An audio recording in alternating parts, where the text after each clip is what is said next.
सुस्वागतम सुस्वागतम सुस्वागतम.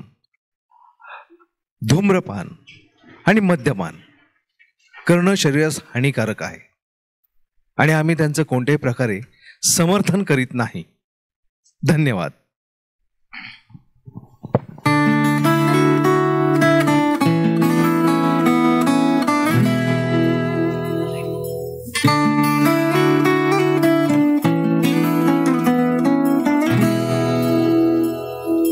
रंगदेवता आणि नाट्य रसिकांना विनम्र अभिवादन करून आनंद यात्री ठाणे विभाग आणि क्रिएटिव्ह ग्रुप सहर्ष सविनय सादर करीत आहोत एकांकिका लेखकाचा कुत्रा. लेखक श्री विशाल कदम, दिग्दर्शक योगेश शेखर, नेपथ्य एस चंद्रशेखर, प्रकाश योजना कौस्तुभ तटकरे, संगीत योगेश गायकवाड, संगीत संयोजन तनिष जोशी, कलाकार चंद्रशेखर सोहनी, योगेश गायकवाड. क्रिएटिव्ह ग्रुप सहर्ष सविनय सादर करीत आहोत एकांकिका लेखकाचा कुत्रा. कागज के दो पंख लेके उड़ा चला जाए रे, जहां नहीं जाना था ये वहीं चला हाय रे. उम्र का ये ताना बाना समझ न पाए रे, जुबां पे जो मोह माया नमक लगाए रे, के देखे न भाले न जाने न दाए रे. दिशाहारा केमन बोका मोंटा रे.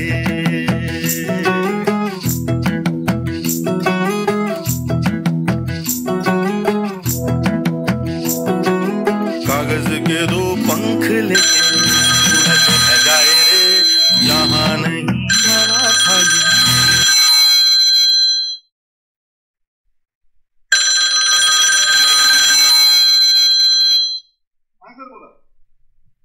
काय म्हणताय? अहो त्याच्यावरच काम चालू आहे, नका टेन्शन घेऊ. हे बघा, उद्या मी तुम्हाला पुढच्या 2 महिन्यांची गोष्ट पाठवतोय, त्यामुळे तुम्हाला चॅनल मीटिंगला प्रॉब्लेमच येणार नाही. आज काम करतोय का सर आपण? काय म्हणाला? काय नाही नाही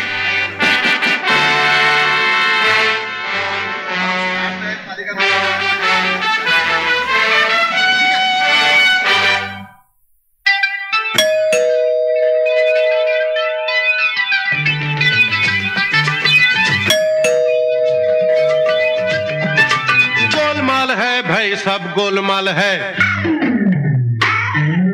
गोलमाल है भाई, सब गोलमाल है. हो सर. हाँ पोचलो हो करतो. आपण मी वलय माने. हा, मग त्याचं काय? हा, त्यांचे तुमचे मित्र अनिल देवल नाटकवाले त्यांनी पाठवलं होतं. मुळात ना ते अनिल देवल असं आहे. अनिल देवल असं नसतं ते. त्याचं काय? हा,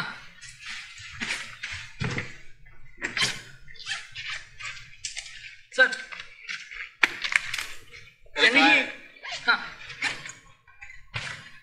त्यांनी ही ऑडिटची फाईल दिली होती की तुम्ही आल्या नव्हता ना, त्या सह्या बाकी होत्या. किती साहेब? 40-50 आहेत. किती?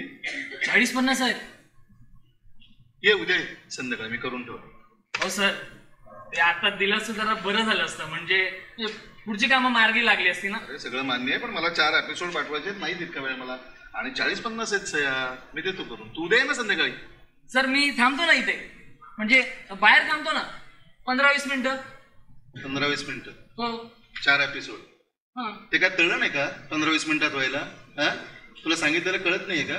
तू जा, मी उद्या करून ठेवतो. अनिलला करतो फोन मी. सर अर्धा तास, सर 1 तास. सर तुम्ही वेळ घ्या ना, मी बाहेर थांबतो. लोचट रे, नाटकवाले तुम्ही सगळे लोचट. असो, बस देतो करून मी. हा, पण मला वेळ लागेल, माझं काम चालू राहणार आहे. हो सर. सुंदर. काय? हा, तुमचं घर खूप सुंदर आहे सर. काय नाव काय म्हणाला तुझं? वलय माने. वलय? कॉफी ठेवले सर. नको हो, मी म्हणजे आत्ताच मी चहा घेऊन आलोय सर. तिथे कॉफी आहे? हो सर, मी खरंच लाजत नाहीये. हो, मी खरं सांगतोय. म्हणजे बघा ना, हे आपलंच घर आहे, मी कशाला लाजेन? कधी झालं आपलं घर? हा, आत्ता आलायस ना तू? मी ओळखतही नाही तुला. आपलं घर काय? हे माझं घर आहे आणि ती कॉफी मला हवी आहे. मला आणून दे इकडे. हो सर. तिला अनिलला पण भेटत नाही.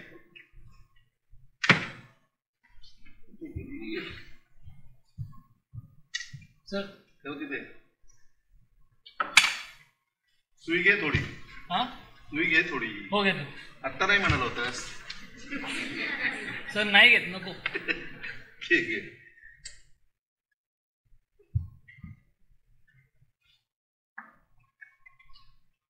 सर मी पण लिहितो. काय? म्हणजे यावर्षीचं राज्यनाट्य स्पर्धेचं लेखकाचं पारितोषिक मलाच मिळालं. अरे वा, अभिनंदन. सर अभिनंदन वगैरे ठीक आहे, पण मला ना तुम्ही लिखाणाचं मार्गदर्शन कराल का?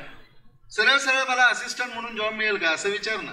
हा, शिरलायस ना घरामध्ये, असं कशाला आडमार्गाने?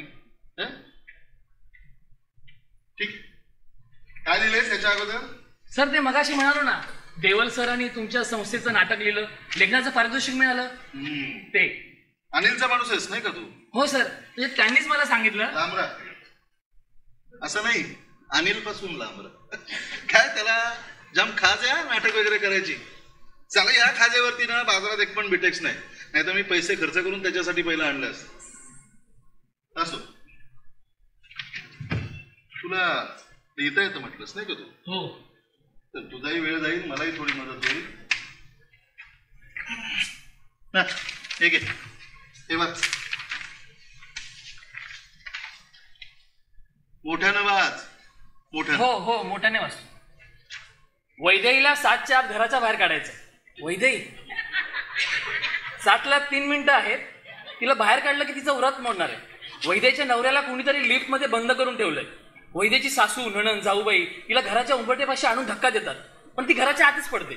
आता 7ला फक्त 2च मिनिटं बाकी आहेत, तिला परत उचलून घराच्या बाहेर ढकलणार तोच उंबऱ्यावरती फणा काढून नाक बसलाय. सर आणि नाक कसा आला? सरपटत आला. वाच. सगळेजण नागाकडे बघतायत, नाग सगळ्यांकडे बघतोय. हो सर, सर हे काय हो? नाग का बघेल सगळ्यांकडे? का नाही बघणार? अरे नागपंचमीचा स्पेशल एपिसोड लिहिलाय मी. तो नाग सगळ्यांकडे बघणार. तुला काय प्रॉब्लेम आहे का? आणि त्याच्यातल्या चुका काढायला नाही दिले तुला मी. हे असं असतं सगळं. असं मी तुला रेकॉर्ड करून पाठवत जाईल. ते पुलवायचे म्हणजे इम्प्रुव्हाइज करायचे आणि मला परत पाठवायचे. ठीक आहे. अनिलचा माणूस आहेस त्यामुळे 20,000 रुपये 3 महिन्याचे. पटत असेल तर बस तिकडे आणि कर सुरुवात. हो सर, तुमचा ना काहीतरी गैरसमज होतोय. नाही म्हणजे माझाच गैरसमज होतोय. मी हे मालिकेच्या लिखाणाच्या नाही, म्हणजे नाटकाच्या लिखाणाच्या मार्गदर्शनासाठी आलो. काय म्हणाला? तुला मी आत्ता काय सांगितलं ते कळलं नाही का रे? हे नाटक वगैरे आहे ना, ही एका ठराविक वयात करून सोडून द्यायच्या गोष्टी आहेत. या फार अडकू नकोस याच्यामध्ये. नाही मान्य आहे तुला पुरस्कार वगैरे मिळालाय, पण काय नको करत बसू.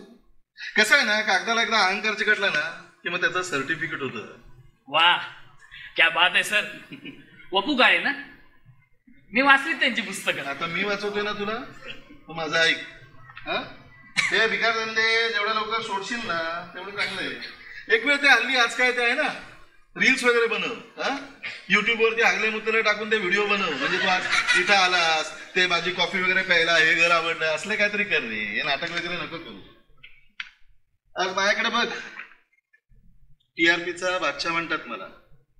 मी मालिका लिहावी म्हणून प्रोडक्शन हाऊस दरवाजा देतं, वाटेल तेवढे पैसे देतात. मी चांगलं लिहितो म्हणून TRP आहे मालिकांना. कळलं? हो सर, हे मला TRPचं ना गणितच कळत नाही. म्हणजे बघा ना, काय ते उंबरठा नाग आणि काय. हा सर, हे ना मालिकेचं लिखाण मला फास्ट फूड सारखं वाटतं. म्हणजे त्याला ना फूड व्हॅल्यू आहे ना न्यूट्रिशन व्हॅल्यू. अनिल देवलची वाक्य असतील. अरे नाही, माझ्या लिखाणालाही तो असंच काहीतरी म्हणत असतो. नाही सर, मला वाटलं ते मी म्हणालो. राज्यनाट्य स्पर्धा लेखक मी आज ओळखत नाही. त्या अनिल देवलला चला ना, तो जळतो माझ्यावरती. त्याला खुपतं माझं यश. हो नाही सर, तो तसं खरंच काही नाहीये. ते आम्हाला तुमची जुनी नाटकं देतात, तुमच्याच एकांकिका बसवतात. उपकार करतो हा? उपकार करतोय का?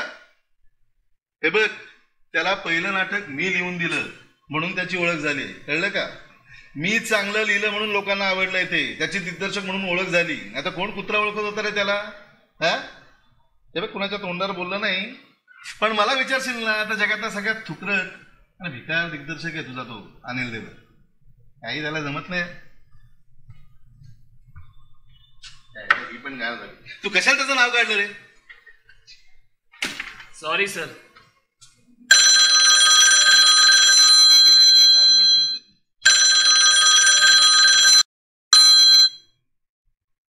हा, अरे झालं ना त्या सुनंदाचं लग्न. आता कुठल्या लग्नाचा एपिसोड पाठवू? रिवर्स व्हायची वेळ आली तीच. अच्छा, नंदाच्या असं सांगितलं ना साल्या की दुसऱ्या प्लॉट वरनं बोलतोयस मग. वाजले का 12? सांगितलं ना रात्रीपर्यंत पाठवतो, त्याच्यावरच काम चालू आहे. अरे तू घे लग्नाची तयारी करायला, पाठवतो मी.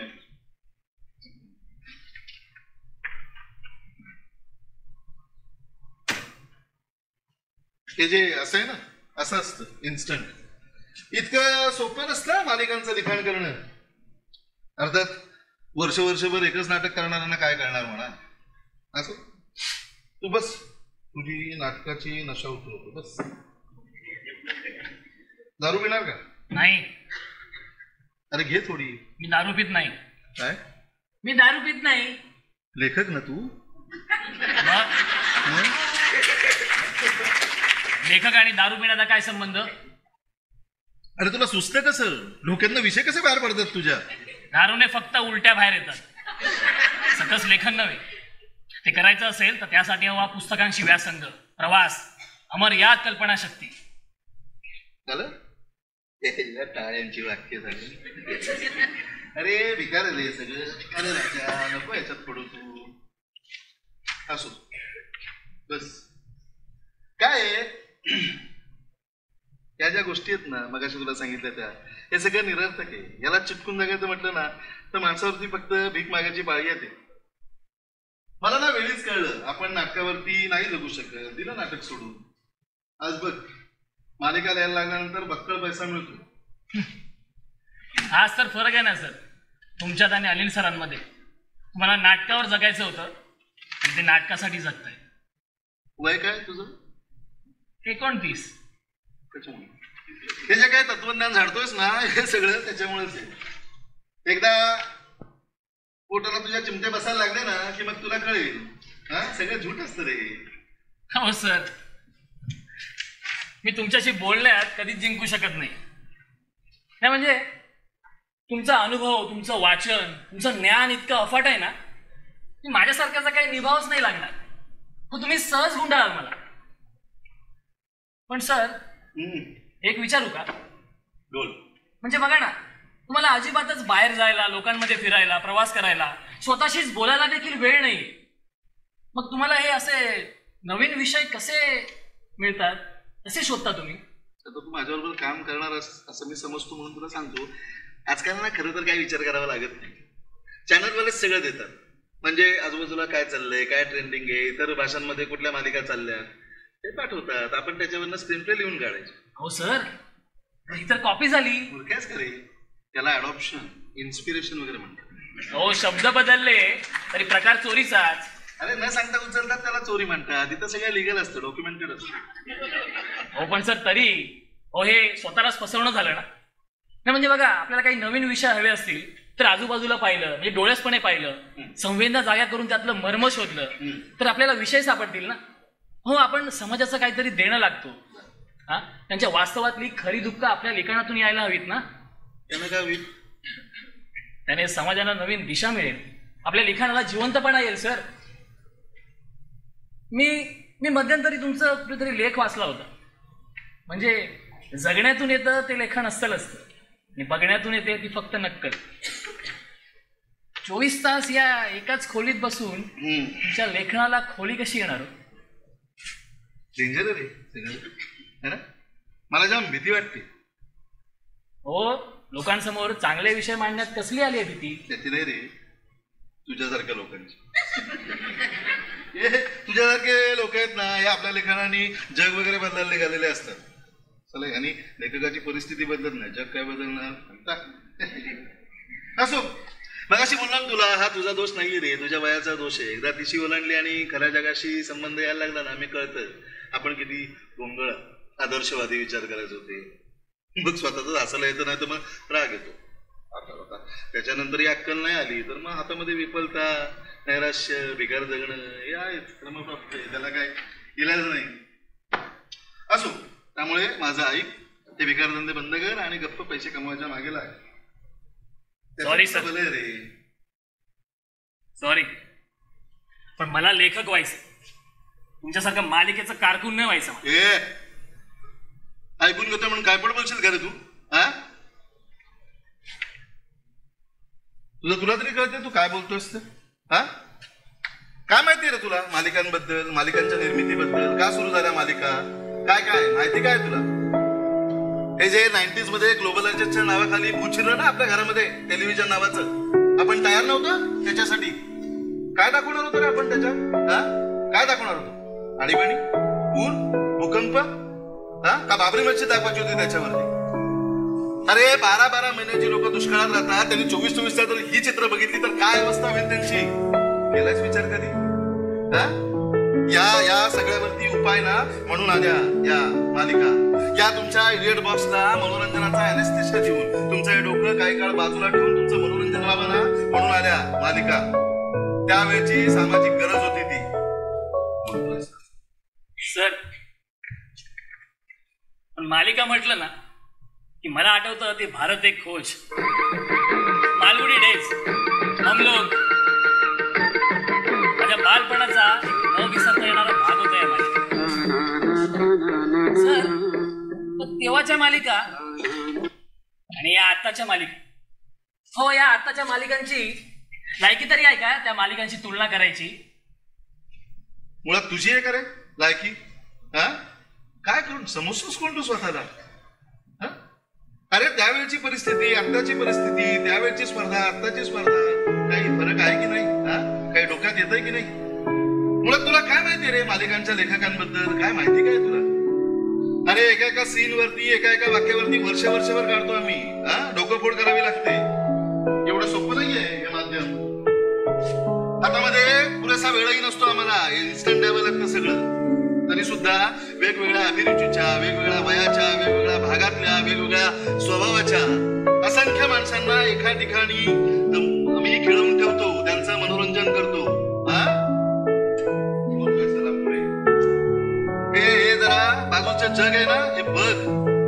त्यातल्या वास्तवाची धग अनुभवलीस ना की तुला कळेल किती अस्वस्थता, किती नैराश्य या जगामध्ये. राजा, या रोजच्या मनोरंजन करणाऱ्या मालिका नसते ना, झाली असती. रोजच्या दुःखांनी जीव घेतला असता त्यांचा. आम्ही त्यांना त्याच्यातून बाजूला काढतो, त्या गोष्टी त्यांना विसरायला भाग पाडतो, मनोरंजनाचा अॅनेस्थेशिया देतो त्यांना. पण सारे हल्ली काय माहितीये का, कोणी उठतं आणि मालिकांच्या लेखकांवरती बोलतो. या ना, या एकदा लिहून बघा. एवढं सोपं नाहीये मालिका लिहिणं. चौकस नजर लागते त्याला, चौफेर वाचन लागतं, अनुभवाचं संचित लागतं. आणि सगळ्यात महत्वाचं काय माहितीये का, आपला जॉब थँकलेस आहे हे माहिती असून सुद्धा अविरत लिहित राहण्याचं डेडिकेशन लागतं.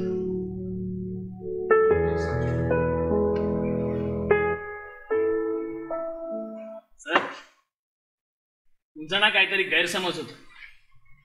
हो, मी तुमच्याबद्दल, या माध्यमाबद्दल, मालिकेच्या लेखकाबद्दल बोलतच नाहीये, तुमच्याबद्दल बोलतो. हो, मालिकेचं लिखाण करणं हे काही येरागाबाळ्याचं काम नाही, हे माहिती आहे मला. आणि पुढे जाऊन मला देखील आवडेल ना मालिका लिहायला, पण त्यातच गुंतून राहणं हे कितपत योग्य आहे?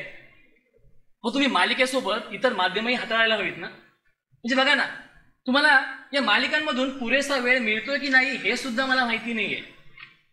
मग आपल्या प्रेक्षकांशी केलेली ही प्रतारणच ठरेल ना.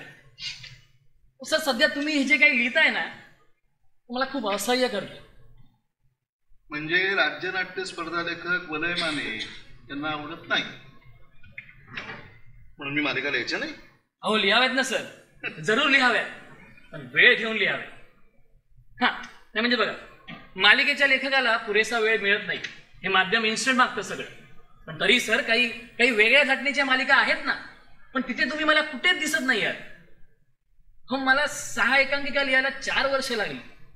इथे मात्र तुम्ही एका वेळी 8 मालिका लिहिताय. कशासाठी? तू ना उतरवतोयस माझी.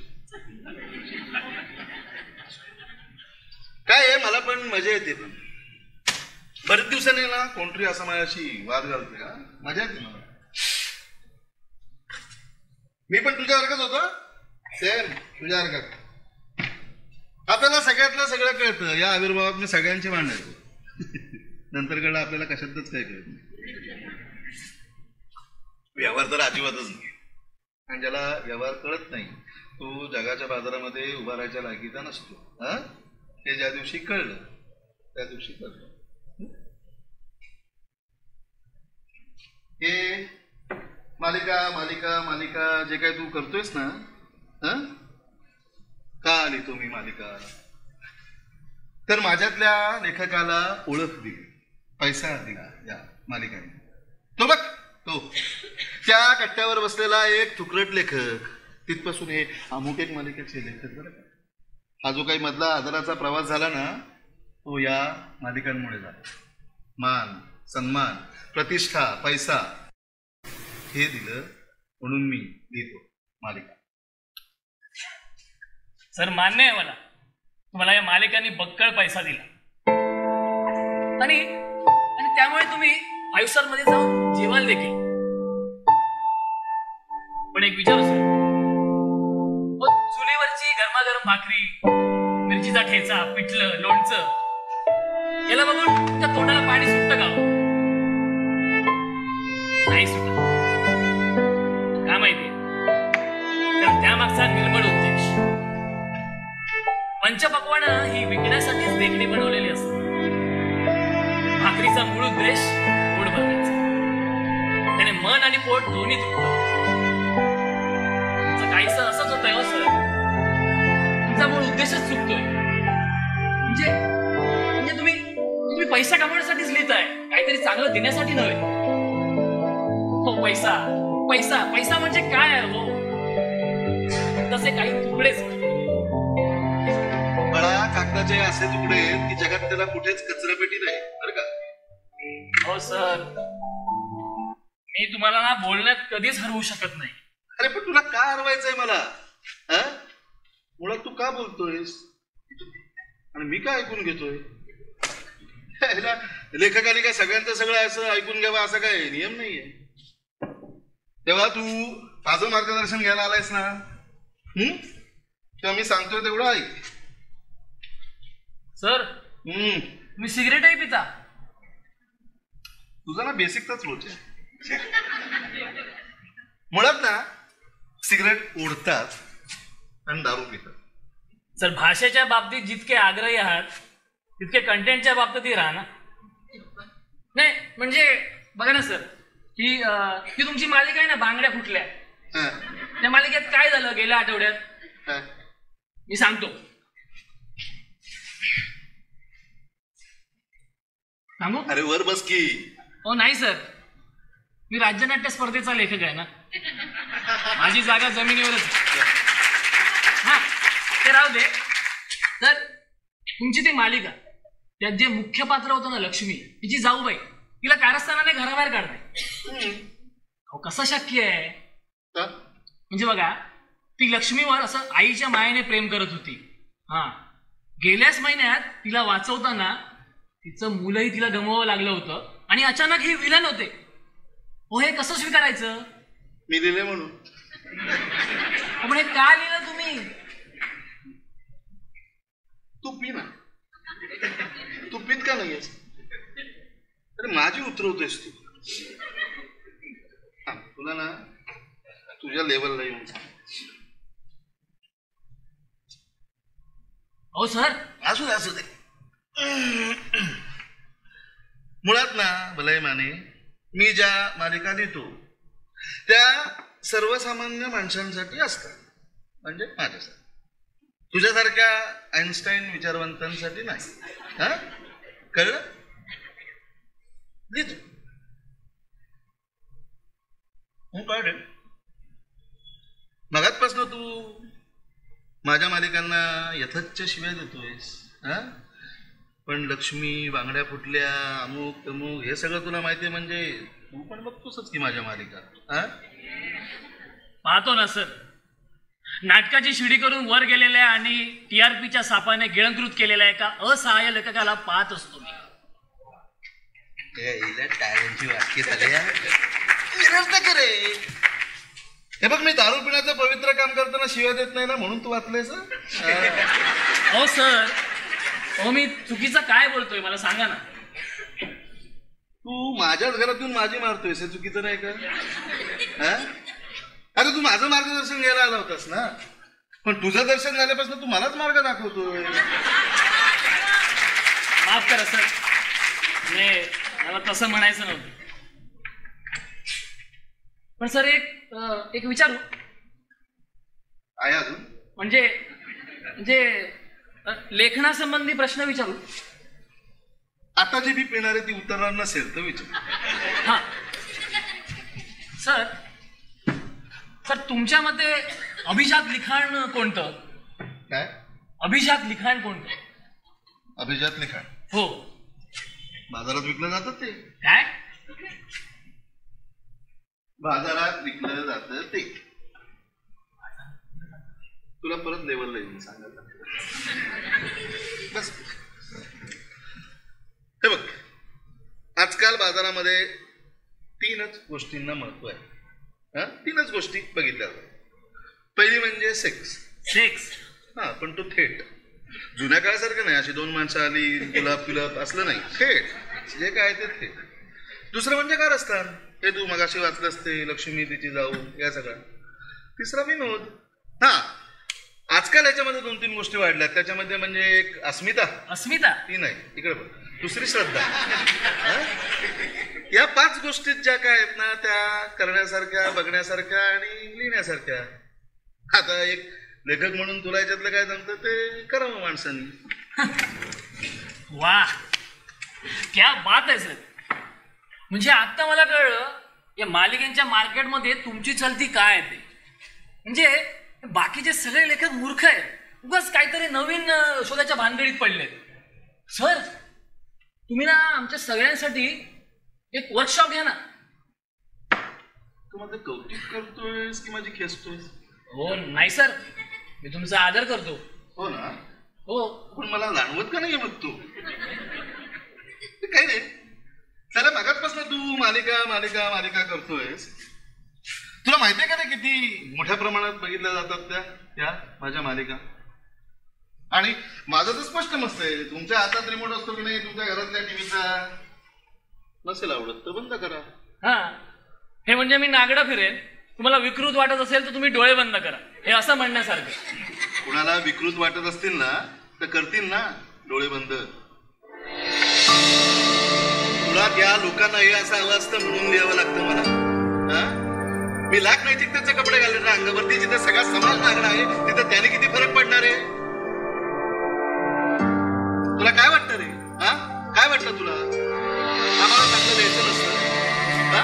हे बघ, चॅनल मधल्या सगळ्यांना प्रत्येकाला काहीतरी चांगलंच लिहायचं असतं, पण ते स्वीकारलं तर गेलं पाहिजे ना. अरे व्याख्यानापेक्षा रस्त्यावरच्या तमाशाला गर्दी करणारा आपला समाज आहे, त्याच्यातून सात्विक प्रबोधन होत नाही.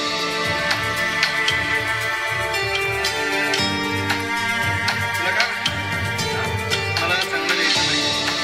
मी काही चांगल्या मालिका दिल्याच की त्यातून काय संस्कार झाले? किती सुधारला विकर्तृत समाज? अरे तू म्हणतोस तसे इतर माध्यमातून काहीतरी चांगलं लिहिणारे, काहीतरी करणारे असे कितीतरी आले आणि गेले. त्यांना कसं जगावं लागले ते बघ. अरे शहरी नक्षलवाद, पुरोगामी, अमुक तमुक म्हणून लेखकांना जेलमध्ये टाकलं जातं, नाही तर मग शिवीगाळ केली जाते, नाही तर मग ट्रोलिंग केलं जातं. का सहन करायचं कुणासाठी? म्हणून त्याला अशा उथळ मनोरंजनाची सवय लावून त्यांना बिघडवण्याची जबाबदारी तुमच्यासारख्या लेखकांनी का घ्यावी?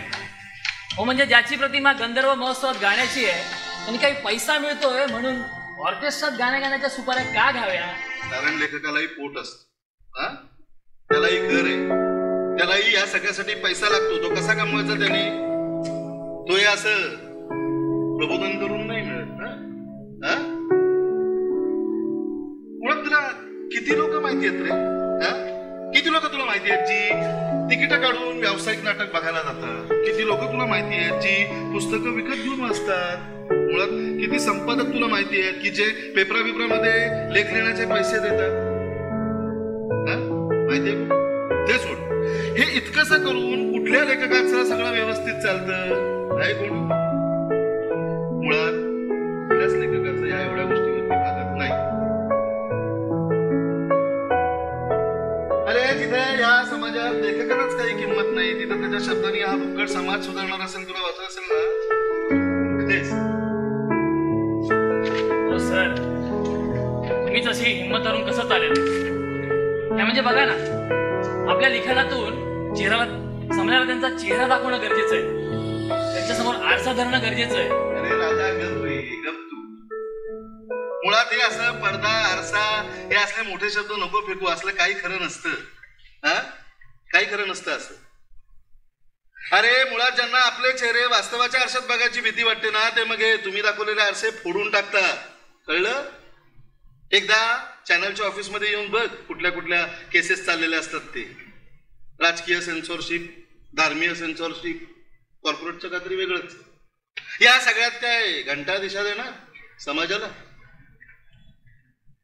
काय म्हणे तर मालिका वाईट संस्कार करतात. अरे मालिका काय संस्कार करण्यासाठी काढल्या जातात का? त्यांचा उद्देश हा मनोरंजन करण्याचाच आहे. तुम्हाला संस्कार करायचे आहेत ना, संस्कार करायचे आहेत ना, द्या ना. मुलांच्या हातात पुस्तकं द्या, बघा. मुळात तुम्ही बसा त्यांच्याबरोबर पुस्तकं घेऊन. जमेल तुम्हाला? नाही. आपल्याला काय करायचंय? आपलं खापर दुसऱ्याच्या माथेवरती टाकायचं आहे की नाही?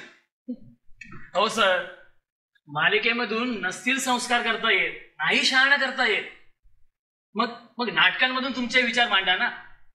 हो, रंगभूमी वाट बघते तुमच्या नाटकांची. त्या लेखकाच्या हातात काही राहिलेलं नाहीये रे राजा. लेखक ह्या सगळ्यांच्या हातातलं प्यादा झालाय आता. अरे नाटक अभिनेत्याचं झालंय, सिनेमा दिग्दर्शकाचा आणि मालिका चॅनलवाल्यांच्या. या सगळीकडे लेखक फक्त बुजगावण्यासारखा असतो, त्याला कुठंच महत्व नाही. अरे एखाद्या पुरस्कार सोहळ्यातही त्याची कोण दखल घेत नाही रे, किंवा त्याने लिहिलेल्या आणि ते पात्र साकारणाऱ्या कुठल्या कलाकारालाही त्याचं कौतुक करायचं वाटत नाही. तो असाच असतो त्याच्या उद्ध्वस्त अडगळीमध्ये. त्रास होतो रे, सगळ्याचा त्रास होतो. पण मग आठवतो महिन्याला मिळणारा चेक. त्यामुळे मग आपल्या रंगावरती आसुराचे चाबूक मारत लिहित राहतो. सर हे बाबा, हे तू काय केलंस रे? काय केलंस तू जा बघू इथून, निघ. अरे मोठ्या मुश्किलीने हे मुरदाड मलाचे कपडे अंगावर घातले होते रे मी, की त्यातून आपला आवाज येणार नाही. त्याचे धागे उसवण्यापूर्वी तू जा, निघ इथून. मी जाईन सर, पण त्याआधी ना मला तुम्हाला एक कविता ऐकवायची. हे बाबा, का माझ्या डोक्याची वाट लावतो? जा ना तू. हो सर, फक्त एकदाच ती कविता ऐक, मी स्वतःच निघून जाईन. तुम्ही कवी लोक जाम लाचार असता रे कविता वगैरे ऐकवायला. ऐकव, पण ते झालं इथनं निघून जायचं. हो नक्की.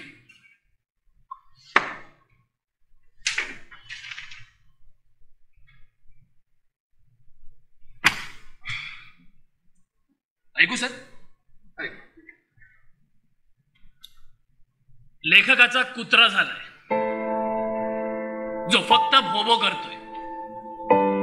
काही दिसलं वाईट की जोर जोराने भुंकतोय. लेखकाचा कुत्रा झालाय जो फक्त भोबो करतोय. काही दिसलं वाईट की नुसतं जोर जोरात भुंकतोय. पण कुणी दखल घेत नाही त्याची. घेताय का? कुणी दखल घेताय का? कुणी त्याला दगड मारतय, कुणी मोहाच्या आमिष दाखवून दरवाजापाशी बांधतय. लेखकाने स्वाभिमाने निर्भीड असावं असं लेखकच म्हणायचा कधीतरी. लेखकाने स्वाभिमाने निर्भीड असावं असं लेखकच म्हणायचा कधीतरी. पण आता तोच लेखक पक्ष, संघटना, नेते यांच्या मागे लागतोय, हुजरेगिरी करत निर्लज्जपणे हसतोय. सर,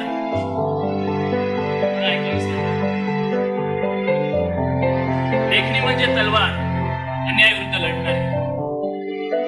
लेखणी म्हणजे मशाल, सत्याचा रस्ता प्रकाशवणारी. लेखणी म्हणजे तलवार, अन्यायाविरुद्ध लढणारी. लेखणी म्हणजे मशाल, सत्याचा रस्ता प्रकाशवणारी. पण आता तीच तलवार घेऊन लेखक दुसऱ्यांची बुडं खाजवते. मशालीवर सिगरेट धरून अविचाराचे धूर सोडतो. लेखकाला राग आलाय कुत्रा म्हणाल्याचा. आलाय ना? लेखकाला राग आलाय कुत्रा म्हणाल्याचा, म्हणून तो बंड करतोय, निषेध नोंदवतोय. पण त्याला दिसतेच त्याची दोर संपादकाकडे, प्रकाशकाकडे, निर्मात्याकडे, त्याला जगण्यासाठी पैसे फेकणाऱ्या प्रत्येकाकडे. लेखक लाचार झाला. कारण लेखकाचा कुत्रा केलाय रे. हो हो करणार. काय कोणीच कविता मला? कारण ही कविता ज्यांची आहे त्या कवीला काय वाटतं ही कविता ऐकून हे मला पाहायचं होतं. कुठे मिळाली तुला ही कविता? ही तुमचीच कविता आहे ना सर, जी दिवाळी अंकात छापून आल्यानंतर तुमच्यावर अनेक लेखकांनी बहिष्कार घातला होता, तुमच्यावर टीका केली होती. पण तुम्ही समर्थपणे लढलेला, तुम्ही ठामपणे तुमच्या विचारावर राहिलेला. पण आता तुम्हीच त्यांच्या पंक्तीत जाऊन बसलाय. तुला कुठे मिळाली ही कविता?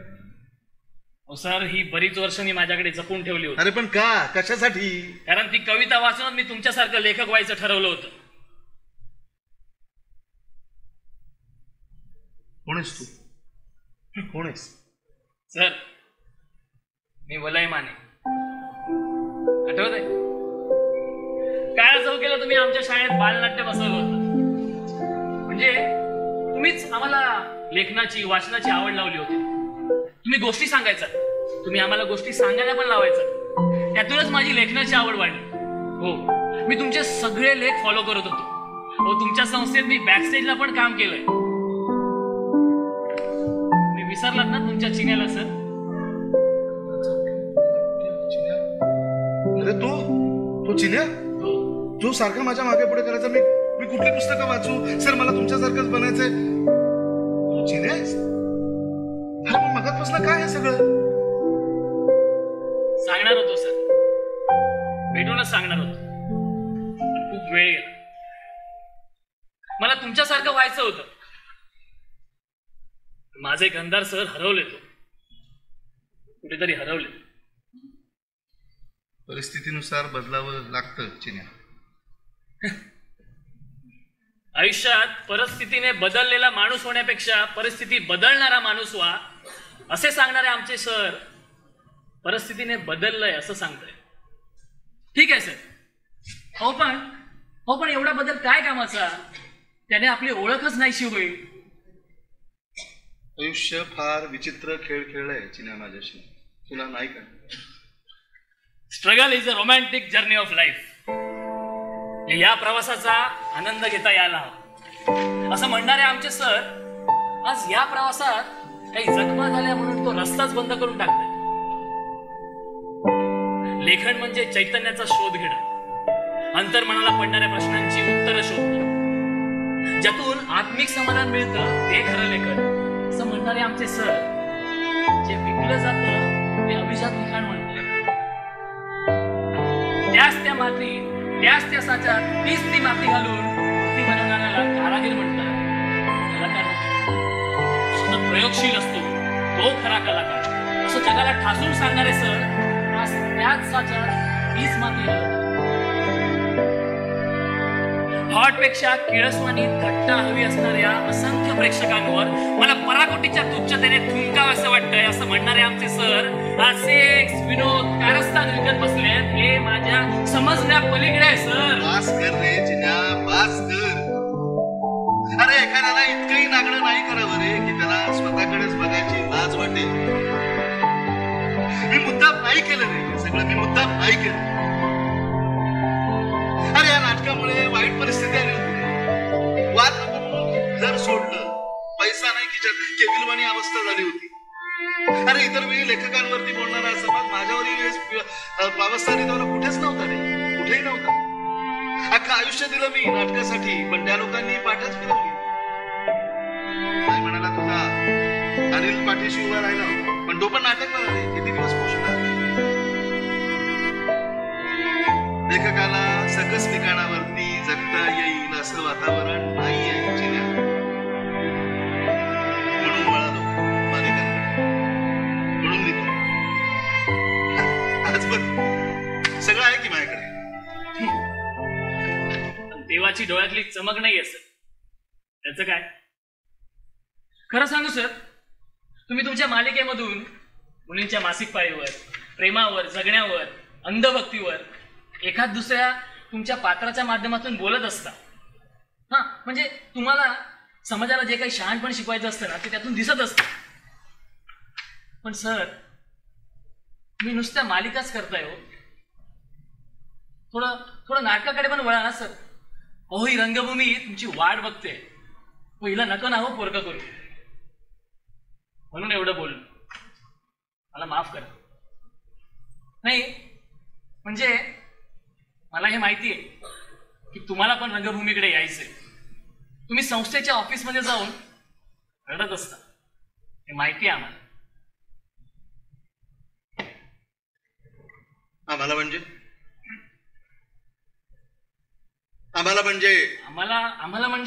मला आणि देवल सरांना. म्हणजे तुला आणि प्लॅनिंग करून इथे पाठवलंय? हो, म्हणजे अगदीच तसंही नाहीये सर. काय समजतो कोण तो? हो नाही सर. हो ते गप्प बस रे. हो, त्या सह्या करायच्या होत्या म्हणून मी आलो होतो, बाकी काही नाही. हो खरंच सर. आणि कुठे आहेस रे तू? कुठे आहेस? चला, माझ्या समोर यायची लायकी नाही म्हणून या तुझ्या कसल्या माझ्या चेल्याला माझ्या अंगावर पाठवलंच काय? अरे, माझे विचार, माझी तत्व, माझं लिखाण चांगलं नाही हे तोंडावर सांगणं इतपत पण नाही का रे हिंमत तुझ्या? गांडीत शेपटी घालून पळतोस काय? आणि ये ना परत, ये ना. हे बघ अन्या, तू जर दिग्दर्शन करणार असशील ना तर आत्ता मी हातातल्या 2-1 मालिका कमी करत एक चांगलं नाटक लिहिलं. आणि तू ये नाही. हे बघ, आपण पहिल्यासारखंच नाटकावरती चर्चा करू, मस्त मैफिल रंगू. आणि मी पेक बनवतो, तू ये ना. येतोयस ना? मी वाट बघतो तुझ्या. सर, आता मला खूप मस्त वाटतंय. म्हणजे आमचे जुने गंधार सर असे भेटल्यासारखे वाटतंय मला. चिन्या, तुझ्यामुळे शक्य झालं. अरे, इकडे याच्या वाटा सगळ्याच बंद करून टाकले होते. आज ती कवड खुली झाल्यानंतर आहे ना, स्वच्छ सूर्यप्रकाशात न्हावून निघाल्यासारखं वाटतं. चला, दारूमुळे पण एवढं फ्रेश कधी वाटत नव्हतं मला. Again thank you. हो सर, 2 शिव्या घाला, त्या मी ओव्या म्हणून स्वीकारेन, पण असं थँक्स वगैरे नका बोलू. सर, एक ना विनंती करायची. विनंती? हो, विनंती. बोल. सर, मी एक एकांकिका लिहिली, ती तुमच्या समोर वाचायची होती आणि तुमची मतं हवी होती मला. पटकन वाच. आणि येईपर्यंत काहीतरी वेळ जायला पाहिजे ना आपला. हो.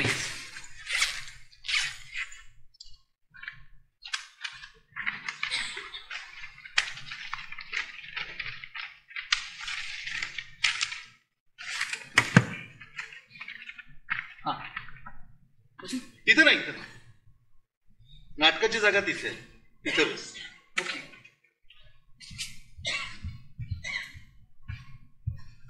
सर, तू बस. आज मी जमिनीवरती आलोय. वाच तू.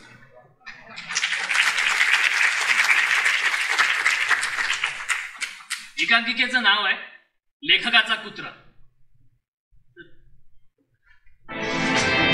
दिलों में तुम अपनी बेताबियां लेके चल रहे हो तो जिंदा हो. नजर में ख्वाबों की बिजलियां लेके चल रहे हो तो जिंदा हो. हवा के झोंकों के जैसे आजाद रहना सीखो. तुम एक दरिया के जैसे लहरों में बहना सीखो. हर एक लम्हे से तुम मिलो, खोले अपनी बाहें. हर एक पल एक नया समा देखे ये निगाहें. जो अपनी आंखों में हैरानियां लेके चल रहे हो तो जिंदा हो. दिलों में तुम अपनी बेताबियां लेके चल रहे हो तो जिंदा हो तुम.